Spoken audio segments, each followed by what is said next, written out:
Presta atenção nesse som. Você acabou de ouvir um boi arrotando. Eu prometo que esse áudio não vai aparecer de novo nesse episódio, mas a gente vai falar muito do assunto. O arroto dos bois é um problema sério para o planeta. Vou te explicar o que a picanha do seu churrasco tem a ver com o aquecimento global. Não quero tirar seu apetite, muito menos tentar te convencer a virar vegetariano. Eu sou carnívoro convicto. Mas é importante você saber que a criação de gado no mundo inteiro é responsável por cerca de 10% dos gases de efeito estufa que estão esquentando o planeta. E a maior parte tem a ver com os arrotos dos bois e das vacas. No Brasil, essa pegada climática dos rebanhos é ainda maior. 17% de todas as nossas emissões vem da pecuária. Eu espero que no final desse episódio você entenda um pouco melhor como a produção de leite, principalmente de carne, precisam mudar no mundo e no Brasil. Tem muitas soluções possíveis. Algumas são simples e quase óbvias. Melhorar a qualidade do pasto é uma delas. Outras são pura ciência. Misturar um composto à base de algas marinhas na comida dos bovinos. E tem um país europeu que vai cobrar imposto dos fazendeiros para cada cabeça de gado que eles têm. Em tempos de emergência climática, não existe mais vaca sagrada. Meu nome é Sérgio Teixeira Júnior e esse é o episódio de estreia do Carbono Zero, um podcast que vai contar histórias da construção de uma economia diferente, de baixo carbono, que respeita o planeta e as pessoas. A cada 15 dias, vamos te ajudar a entender a mudança do clima na prática e saber o que os cientistas, empreendedores e, em alguns casos, até os governos estão fazendo para tentar resolver o problema. Vamos falar de viagem de avião, de carro elétrico e das quantidades inacreditáveis de eletricidade consumidas pelos data centers e pela inteligência artificial. Outros assuntos são menos sexy. Aço e cimento são dois problemaços que a gente não costuma associar à mudança do clima. Tema não falta, mas a gente vai começar pelo pasto.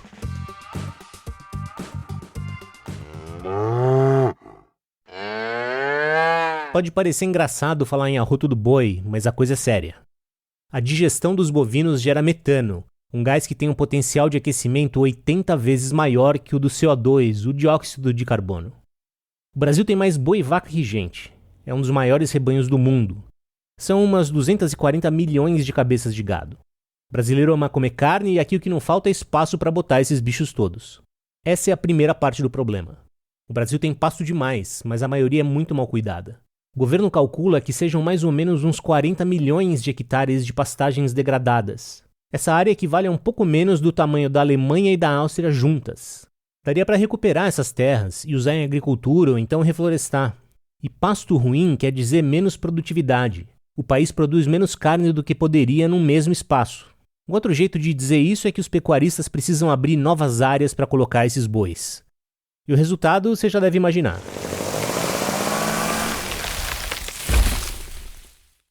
Mas hoje a gente vai falar só dos animais de quatro patas. O desmatamento causado pela pecuária e pela agricultura é assunto para outro episódio. Os bovinos não arrotam porque querem, claro, apesar de eu achar que bons modos não sejam uma grande preocupação para eles. A questão é que a má qualidade da dieta pode agravar o problema da fermentação entérica. Esse é o nome técnico do que acontece no rumen, que é uma parte do aparelho digestivo dos bovinos e é de onde vem o termo ruminante. O boi e a vaca geram metano naturalmente durante o processo da digestão. E eles soltam esse gás pela boca porque ele é uma sobra, na verdade é um desperdício de energia. A gente já vai explicar essa parte da biologia. Mas antes, vamos entender o tamanho do problema. Tem mais ou menos 1,5 bilhão de cabeças de gado no mundo, segundo a FAO, que é a Agência da ONU para a Alimentação. É um boi ou uma vaca para cada 5 habitantes do planeta. Só o rebanho brasileiro lançou o equivalente a 400 milhões de toneladas de carbono na atmosfera em 2022. Esse é o dado mais recente que a gente tem. Essa é uma conversão do metano para dióxido de carbono, que é a unidade que se usa para medir as emissões de gases de efeito estufa. E esse cálculo serve para a gente fazer algumas comparações. As emissões do gado brasileiro são praticamente iguais a todas do Reino Unido, que é o 6º país mais rico do mundo. Se fosse um país, essa República Federativa dos Bois e Vacas brasileiros seria o 24º maior emissor do mundo, logo na frente da Argentina. Quase 1/5 da nossa contribuição para o efeito estufa nasce no aparelho digestivo dos nossos bois e vacas. Se o Brasil quiser fazer sua parte na luta contra o aquecimento global, vai ter que dar um jeito nisso. Para reduzir o impacto climático do que está no nosso prato, a gente precisa cuidar da alimentação dos bois e vacas. O pasto é o fator-chave da mitigação de gases na nossa pecuária, que a maioria dos nossos animais são animais de pasto. Esse é o Ricardo Andrade Reis. Ele é professor titular do Departamento de Zootecnia da Unesp, Universidade Estadual Paulista, no campus de Jaboticabal. A área de estudo dele é justamente como tornar a pecuária uma atividade mais sustentável. O Ricardo me deu uma aula completa do que acontece durante a digestão dos bovinos. Não vou entrar nos detalhes da química aqui. O importante é você saber que alguns tipos de alimento, como rações à base de grãos, por exemplo, geram menos metano. Só que o gado brasileiro vive no pasto, que raramente é um campo verde, bonito e apetitoso, pelo menos para os bois. Pelo contrário, tem muito animal comendo uma dieta de baixíssima qualidade. As folhas são as fábricas de nutrientes da planta. Se eu corto um capim com alta proporção de folhas jovens, eu forneço para o animal uma grande quantidade de folhas com alta proporção de açúcares solúveis e fibra digestível, com pouca lignina. Então esse é o pasto de qualidade. A lignina é o material duro das plantas, aquela parte fibrosa que a gente não consegue digerir. É o bagaço que sobra quando a gente tira o suco da cana, por exemplo. O gado criado solto já naturalmente vai produzir mais metano. Se o produtor não cuida do pasto, se o boi não tem tanta folha verdinha para comer e acaba se alimentando de outras coisas, mais metano ele vai produzir na digestão. E a consequência não é só para o clima. O professor Reis disse outra coisa muito importante. Esse metano produzido no rumen pode chegar a uma perda de energia para o animal de até 12% da dieta que ele consumiu. Então prejudica o animal produzir metano. E o animal, para se livrar do metano, ele elimina 95% pela eructação, pelo arroto, e um pouco pela flatulência, pelo pum. 10% do que o boi come não vira carne, não vira gordura, não vira leite, não vira energia para ele andar por aí. Esse metano não serve para nada e literalmente vai embora pelo ar. Mas a coisa que mais interessa para o produtor é engordar o boi. Se o animal cresce mais rápido, ele pode ir para o abate mais jovem. Numa vida mais curta, ele vai arrotar menos. E num pasto de boa qualidade, dá para colocar mais cabeças no mesmo hectare, numa mesma área. Ou seja, todo mundo sai ganhando, certo? Na teoria, sim. Na prática...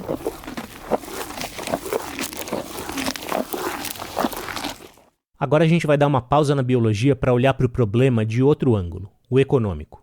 Um pecuarista pode ter 20 ou 20 mil cabeças de gado, mas ele precisa ganhar dinheiro para sobreviver. E a lógica e a cultura do campo são muito particulares. Na maior parte da minha carreira eu escrevi sobre negócios, e dentro de negócios, sobre tecnologia. Startups, empresas do Vale do Silício, essa gente que muda rápido o tempo inteiro, que acha que correr risco e errar faz parte da jornada do sucesso. No agronegócio não tem muito disso. A gente está falando de muito produtor familiar que depende daquela renda e daquela terra. Nós estamos trabalhando dentro de um setor que é, por definição, conservador, tem um trabalho para ser feito de convencimento. O camarada pode ser conservador, mas todo mundo gosta de ganhar um pouquinho mais de dinheiro. Esse é o Luiz Fernando Laranja, um pecuarista empreendedor que está montando um negócio ambicioso de pecuária de baixo carbono. A empresa do Laranja se chama Caaporã. Ele quer produzir o que ele chama de Planet-Based Diet. É um trocadilho com os produtos plant-based, aqueles feitos só de vegetais, tipo hambúrguer. Um substituto da carne tradicional. As fazendas do Laranja vão operar num sistema chamado silvopastoril. Isso significa basicamente que eles vão conjugar a floresta com a criação de gado, com a pecuária. E o que isso tem a ver com metano? Tudo. A Caaporã tem 4 fazendas em Tocantins, uma área de 20 mil hectares. O pasto vai ser bem cuidado. Isso vai garantir que os animais vão desperdiçar menos energia e vão engordar mais rápido. O plano também envolve colocar mais cabeças de gado numa mesma área. A média brasileira é de mais ou menos 1 boi por hectare. O Laranja quer conseguir chegar a 3 ou 4. E 1 hectare tem mais ou menos o tamanho de um campo de futebol. A parte da fazenda que não tem boi vai ser reflorestada. Ninguém vai mexer ali. Nós estruturamos as fazendas, montamos um sistema de silvopastoril e tal, e agora, nesse momento, estamos colocando gado nas fazendas. Então, hoje nós estamos com cerca de 3.500 cabeças, mas o potencial de alojamento de animais vai ser de cerca de 10 a 11 mil cabeças. E aí nós temos um plano de crescimento. A nossa ideia é chegar em 2030 com cerca de 50 mil hectares. 50 mil hectares de área total, cerca de 25 mil hectares de pastagens, propriamente dita, porque o resto é reserva florestal. Então a gente poderia chegar em 100 mil cabeças. Em 2030, esse é o projeto que nós temos. Criar gado assim custa mais caro, muito mais caro. Ele espera que uma parte da conta seja paga vendendo crédito de carbono. Afinal de contas, o rebanho dele vai emitir menos metano. A Caporã está participando de um projeto piloto para isso. Se a experiência der certo, pode ser a prova de que é possível fazer pecuária nas condições brasileiras, só que de um jeito mais sustentável. Antes de falar de alga marinha, que eu tenho certeza que te deixou super curiosa ou curioso, vou te pedir um favor. Se inscreve no nosso podcast para sempre saber quando tem um episódio novo. É só clicar no botão que diz seguir ou assinar, depende do tocador que você usa. E se você estiver gostando mesmo do Carbono Zero, conta para os seus amigos. Agora sim, de novo para o pasto. Uma empresa australiana que se chama Ruminate diz que a missão dela é descarbonizar 100 milhões de cabeças de gado até 2030. E eles querem fazer isso com algas marinhas. Já faz algum tempo que as pesquisas mostram que um composto chamado bromofórmio, que é presente em um tipo de alga vermelha, ajuda a reduzir a produção de metano na digestão bovina. Só que essa solução tinha um problema prático. Pouquíssima gente cria gado perto do mar. E a logística de produzir algas em viveiros, como as fazendas que produzem salmão, por exemplo, não fazia muito sentido econômico. As algas teriam que ser transportadas a distâncias muito grandes. A Ruminate, que é uma empresa australiana, descobriu um jeito de sintetizar o bromofórmio em laboratório. Ainda não dá para saber com certeza se vai dar certo em grande escala. A Ruminate é uma startup, mas eles patentearam a tecnologia e receberam dinheiro do Bill Gates. O fundador da Microsoft tem um fundo chamado Breakthrough Energy Ventures, que investe em startups que estão procurando soluções na luta contra a mudança do clima. E a Ruminate também recebeu investimento de um fundo brasileiro, o Good Karma Partners. O Rafael Falcioni, que é um dos sócios da GK, me contou por que a tecnologia da empresa com o bromofórmio chamou a atenção do fundo. Ele é um princípio ativo de difícil estabilização, ele é um princípio ativo difícil de trabalhar para aplicação comercial, e nas nossas investigações de companhias do mercado, nós encontramos a Ruminate, que já tinha evoluído de forma relevante em termos de estabilização do produto, já estava trabalhando com diferentes potenciais apresentações do produto, por exemplo, o produto na sua forma em oil, seu produto na forma de powder, de pó, seu produto numa forma solúvel em água, diferentes potenciais aplicações, e foi quando a gente se interessou por aprofundar na companhia. Isso significa que o produto da Ruminate pode ser usado tanto em países que alimentam gado majoritariamente com ração, como os Estados Unidos, como no Brasil e na Austrália, onde os animais em geral são criados no pasto. Os investidores também viram outras características importantes na tecnologia da Ruminate. Um potencial de crescer rápido e de oferecer um suplemento alimentar de baixo custo. Esse talvez seja o problema mais complicado para a Ruminate e para outras empresas que estão criando esse tipo de aditivo. E o Falcioni disse que a startup tem outra característica muito importante. A gente identificou algo que era até mais interessante, né? Que é a própria companhia, uma companhia baseada em Perth, com uma visão muito atrativa, muito interessada no mercado brasileiro, que era uma geografia que nós entendíamos que a gente conseguia gerar muito valor, ajudar a companhia, e enfim, nós fizemos o investimento e temos uma agenda bastante propositiva e bastante ativa para o Brasil. A gente ajuda a companhia num aspecto global, mas obviamente o Brasil, a gente dedica um esforço bastante importante para que a gente consiga trazer a solução, para que o produtor consiga utilizar aqui no país e para que a gente consiga desenvolver uma carne carbono negativo, carbono neutro, para fins de colocar o Brasil como líder nessa pauta climática global. Quando ele fala em carne neutra ou até negativa em carbono, ele está falando do ciclo inteiro da produção. Nessa conta entra tudo, desde uma eventual redução do metano da digestão e também o dióxido de carbono que é absorvido nas fazendas. Aí eu tinha que fazer uma pergunta óbvia. Se os brasileiros conseguirem demonstrar que a carne produzida aqui tem menos impacto no clima, será que eles vão conseguir vender essa carne mais caro? Será que eles vão ter o que no mundo das empresas se chama um prêmio verde? Talvez tenha sido a primeira pergunta que a gente se fez quando nós começamos a, de fato, mergulhar nas diferentes alternativas e diferentes tecnologias no mercado. Eu não acredito no prêmio verde hoje, tá? Eu acho que o mercado ele ainda não está maduro o suficiente para precificar esse prêmio verde. Então, necessariamente, o nosso investimento na Ruminate e também na análise de outras companhias se passava por entender que o produto tem performance positiva ou operacional para o produtor. Tá? Essa performance, como eu mencionei anteriormente, ela pode vir do aumento de peso, principalmente no gado de corte, ou no aumento da produtividade de leite no gado de leite. O suplemento está em fase de testes, e quem está fazendo isso é o professor Reis, da Unesp, que a gente ouviu mais cedo. Para ser incluído na dieta dos bois e das vacas daqui, ele precisa de uma aprovação do Ministério da Agricultura e da Pecuária. Tem um outro suplemento que já recebeu essa autorização. Ele se chama Bovaer e ele é produzido por uma empresa holandesa chamada DSM. Esses dois produtos são apostas tecnológicas. E aqui o mundo das startups se choca com o mundo do produtor rural. Dizer para o pecuarista que esse aditivo é bom para o planeta, talvez não seja suficiente. Se você não apresentar um ganho claro, seja com receita de crédito de carbono ou com um ganho de peso mais rápido dos animais, vai ser difícil despertar interesse por esse tipo de solução. O produtor rural faz parte de um sistema, de uma cadeia produtiva. Um boi pode passar por algumas fazendas ao longo da vida, mas, como dizem, ele não vai morrer de velho no pasto. Ou então ele, ou no caso ela, vai passar a maior parte da vida adulta em lactação para produzir leite. E é muito leite. O Brasil é o terceiro maior produtor do mundo. São 34 bilhões de litros por ano. Essa parte da pecuária, a pecuária leiteira, emprega 4 milhões de pessoas. A maioria em propriedades pequenas e médias. Uma parte considerável dessa produção é comprada por grandes empresas. E aí entra um outro elemento econômico na equação do arroto do boi. Essas empresas já estão sendo cobradas pelos investidores, pelos ambientalistas, e eu aposto, logo logo também pelos consumidores, para diminuir o impacto climático. Para isso, elas precisam da colaboração de quem está no campo. A meta agora é que eu tenho que reduzir em 20%.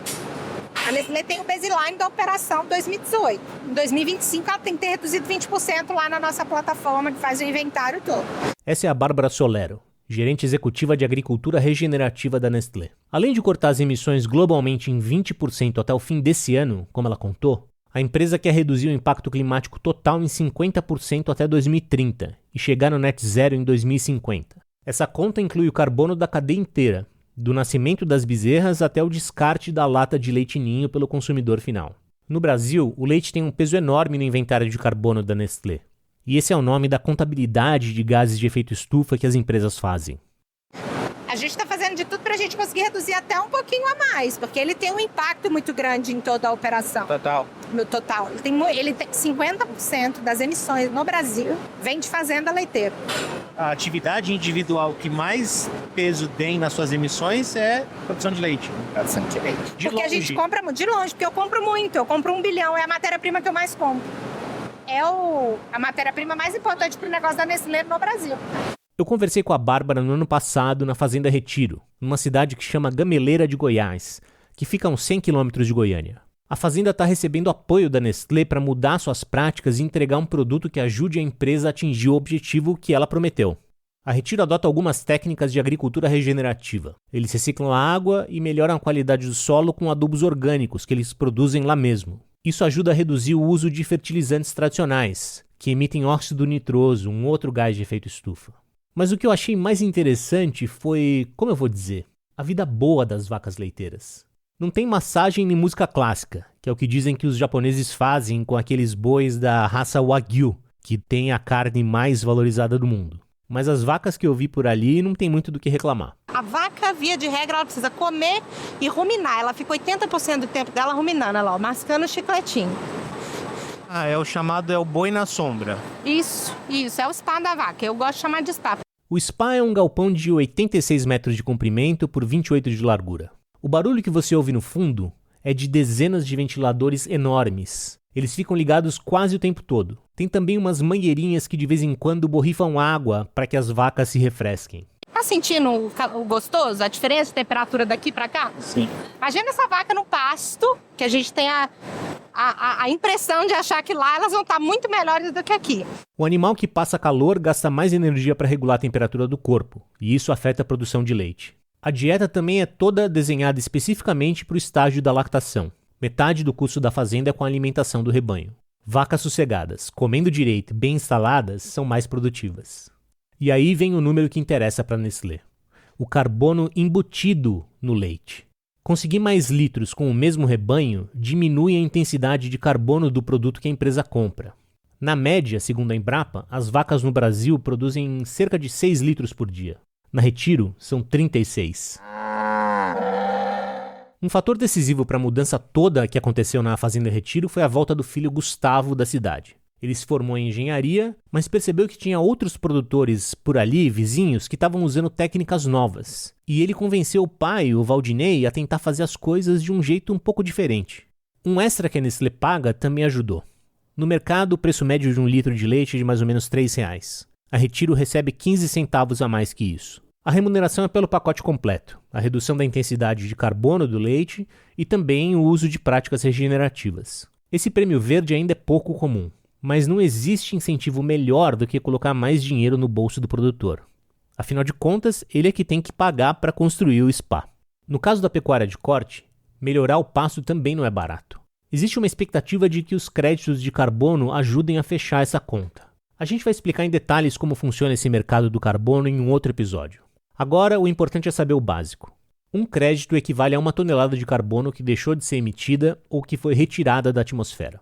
Para gerar um desses créditos, você precisa usar uma metodologia revisada cientificamente e que seja aceita pelas certificadoras, que são as empresas que de fato emitem os créditos.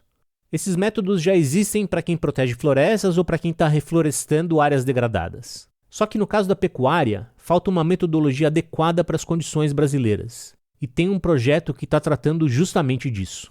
A Renata Potenza é coordenadora de projetos climáticos do Imaflora, que é uma ONG ambiental.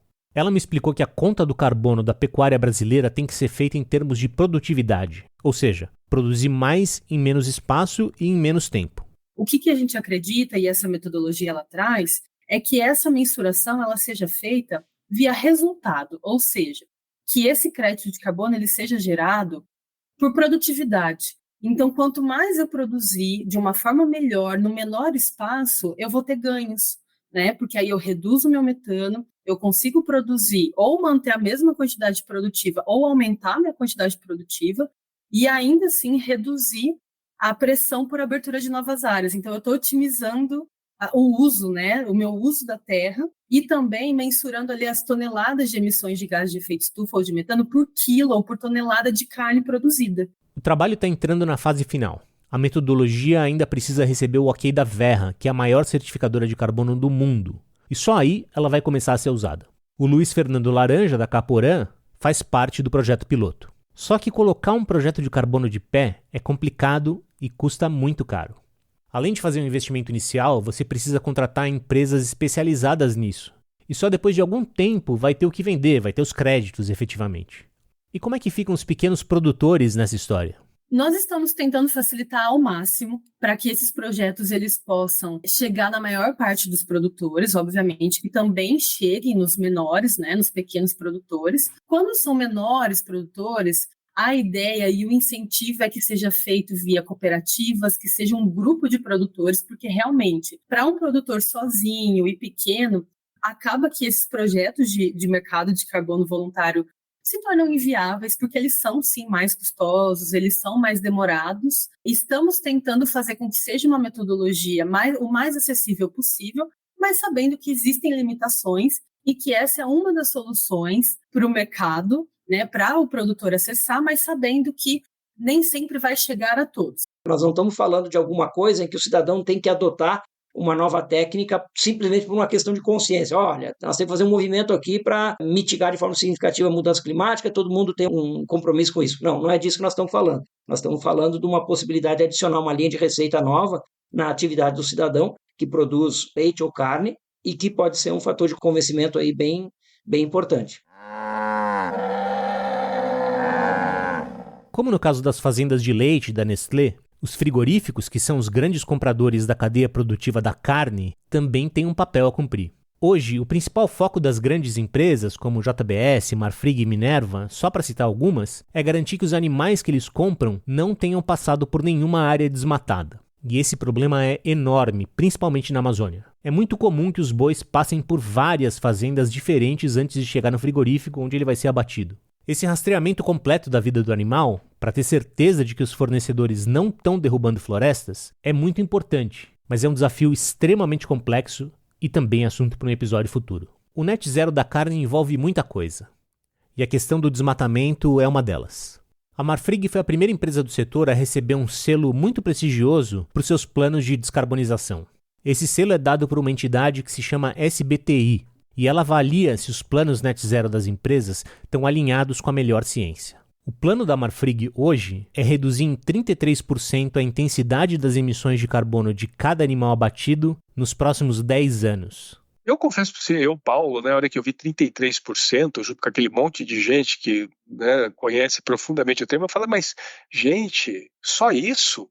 Eles me olhavam com uma cara de surpresa, né? O que esse tonto tá falando só isso, né? Esse é o Paulo Pianês, diretor de sustentabilidade da Marfrig BRF. O plano da empresa inclui um pouco de tudo que a gente falou aqui nesse episódio. Ajudar os produtores a melhorar o pasto, tentar acelerar o crescimento dos bois para que o abate aconteça mais cedo e também usar suplementos de alimentação. E mesmo assim, hoje a Marfrig ainda não consegue traçar um caminho claro para chegar no balanço zero de carbono da carne que ela vende. Para encerrar esse episódio, a gente precisa falar da Dinamarca. O país vai ser o primeiro do mundo a cobrar um imposto sobre o arroto do boi. A taxação entra em vigor daqui a 5 anos. A expectativa é que os fazendeiros tenham que pagar alguma coisa como $100 por animal por ano, só por causa do metano que eles emitem. A Dinamarca não tem um grande rebanho de corte como o Brasil, mas eles têm muita vaca leiteira. A ideia é que esse imposto do arroto, além de funcionar como um incentivo para que os fazendeiros adotem práticas mais sustentáveis, gere dinheiro para ajudar a Dinamarca a cumprir as metas climáticas do país. O plano é radical e ousado. A Nova Zelândia tentou fazer uma coisa parecida, mas teve que desistir da ideia depois da reclamação dos pecuaristas. Tem um clichê surrado demais, mas por um bom motivo. Ele é verdadeiro. Problemas complexos como a mudança do clima não tem solução fácil. Ainda mais quando ele envolve milhões de anos de evolução biológica. Você não vai ter um boi que não vai emitir metano, certo? Não vai acontecer. Não vai, pelo menos até agora parece que não. Na nossa vida não vai acontecer. O Carbono Zero é um podcast do Reset. Entra no site www.capitalreset.com. Reset é R-E-S-E-T. Se inscreve para ser avisado em primeira mão das melhores e mais completas informações sobre negócios e finanças sustentáveis. A produção e o roteiro foram feitos por mim, Sérgio Teixeira Júnior. A edição é do Rafael Lana. A trilha sonora original é do Curumim. A arte é do Roger Testa. E essa é a equipe do Reset. A publisher é a Vanessa Dash. O editor sou eu, Sérgio Teixeira Júnior. A Thaís Fôlego é a editora assistente. O Vitor Sena é o repórter. A editora de conteúdo de marca é a Ana Paula Alfano. E a líder de marketing e experiência do cliente é a Letícia Frazão. Se você tiver algum comentário, sugestão ou só quiser mandar um alô pra gente, nosso e-mail é oi@capitalreset.com. Obrigado pela audiência e a gente se vê no próximo episódio.